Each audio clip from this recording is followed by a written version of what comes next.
একটা পত্রিকা উঠেছি আমি, পত্রিকাতে দিয়ে দিলাম। আগুন বিষয় না।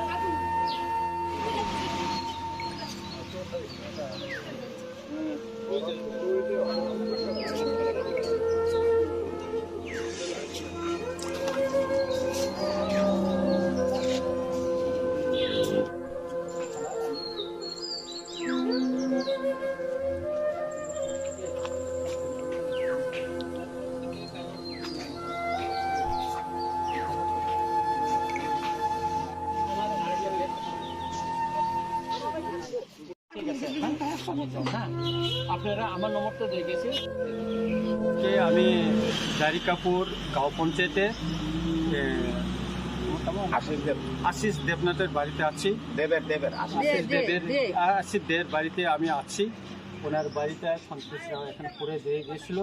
ওনার একটা গরু, 3টা ছাগল, প্রচুর ধান আর অনেক সম্পত্তি ক্ষতি হয়েছে।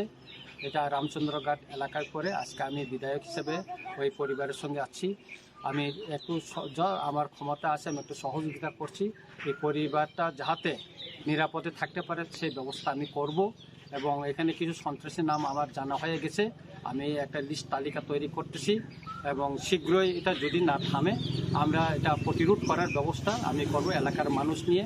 এবং খুব শীঘ্রই এলাকায় শান্তির একটা বৈঠক আমি ব্যবস্থা করব, যাতে এই এলাকায় কোনো সন্ত্রাসী জানা না হয় সেটা আমি দেখব। আমি শুনেছি এখানে ওই রামচন্দ্রঘাট এলাকার বাইরে থেকে কিছু সন্ত্রাসী এসে এই এলাকায় গণ্ডগোল করতেছে এবং তাদের নাম জানা হয়ে গেছে। আমি দেখব কতদূর তাদেরকে কি করতে পারি আইনগত। এবং আমি আশা করব এই এলাকার যারা নিরীহ মানুষ, যারা এখানে শান্তি সম্প্রীতি বজায় রাখার জন্য আপ্রাণ চেষ্টা করতেছে, আমি তাদেরকে সহযোগিতা করব এবং তারা যেন এলাকায় নির্ভয়ে থাকে সেটার জন্য আমি তাদেরকে অনুরোধ করব।